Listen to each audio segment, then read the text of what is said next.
The Ash, Lutzi and Nikki Osborne podcast. Thursday podcast. Hey-oh.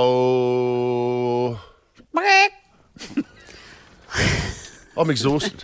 I am officially exhausted. Where's some fresh meat? Who's from the team can come in and sit down? Hey, you got Come something in to talk and about, have a Mitch? chat. What do you got going on? What have I got going on? No. Nothing's going on. No. Nikki, I'm working out what I'm going to do this weekend. I've got nothing on the table. Which is unlike you. You're normally pumped and excited and have everything pre-planned. Yeah, So I know. I thought you mentioned you might go to Harvey Bay. Well, I was thinking about going to 1770, if I'm being honest, taking off straight after the show tomorrow morning. But For a fish or a surf?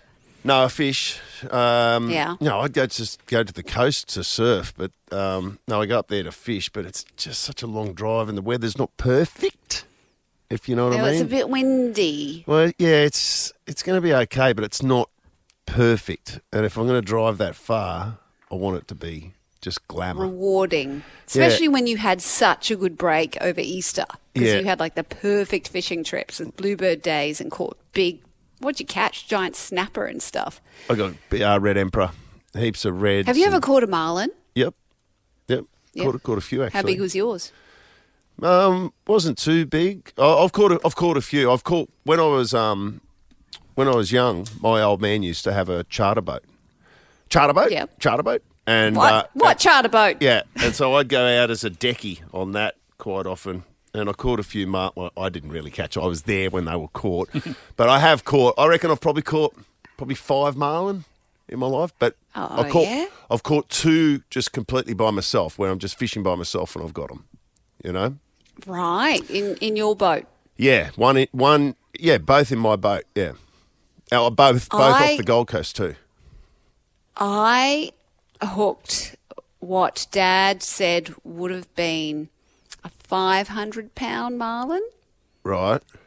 off Moreton, and it was a perfect day. It was one of those still bluebird days, but there was a storm approaching.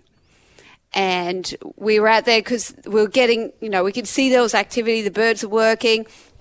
And then we went over and Dad said, we'll just have one more go in my puddle because, the fishermen all have their puddles.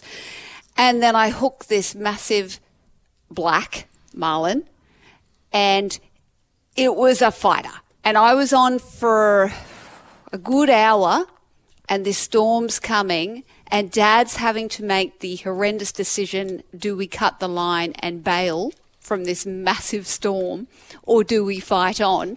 What do you think he did, Ash? He bailed, didn't he? No, we did not. Oh, he we didn't. fought on. Yeah, Oh. man. And then Good it was man. one of those crazy cells where all of a sudden the wind kicks off, it hails, it was mental. Now the boat just starts rocking like an absolute mofo. Everything's falling off the shelves. Everyone's holding on. The outriggers are dipping in the waves. And everyone's yelling, hold on to something, hold on to something. Meanwhile, I've got this enormous marlin trying to pull me overboard. The only thing keeping me, because I should have got in the seat, but we didn't think of that, did we? No, because we're stupid. The only thing holding me in was I kind of tucked my feet under the edge of the decking and my thighs were like firmly pressed together. That was the only way I didn't go overboard and went tits up. Anyway. So did you get it? Long story short. No. No. Look, we did get it close, but we didn't tag it because the storm was too hectic.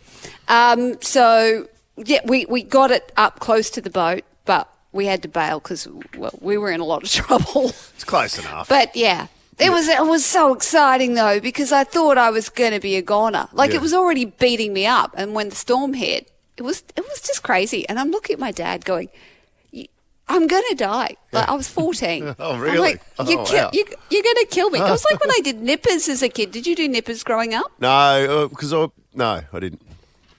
Well, my parents, we'd drive up without fail to Kiwana Water Surf Lifesaving Club, which is east-facing beach and a bit hectic, and it's next to Point Cartwright, where there are often sharks.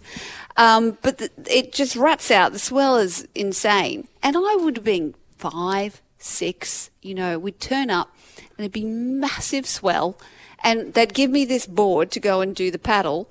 which is like 5 times my size. And they'd just go, off you go, Nick, or Spud. That was my nickname. And they'd just send me out into this. And I'd just look at my parents going, you're going to kill me. Like, I'm going to die. Yeah. But I think that's the upbringing that we should, that gives you character, I think. Yeah, that's what about that bloody, did you see that, that bra boy? It was one of the Athertons. I saw the story this week that his kid was, I'm only getting this story half right, but he lives in Bali, evidently. One of these bra boys lives in Bali. Did anyone see the story? And No.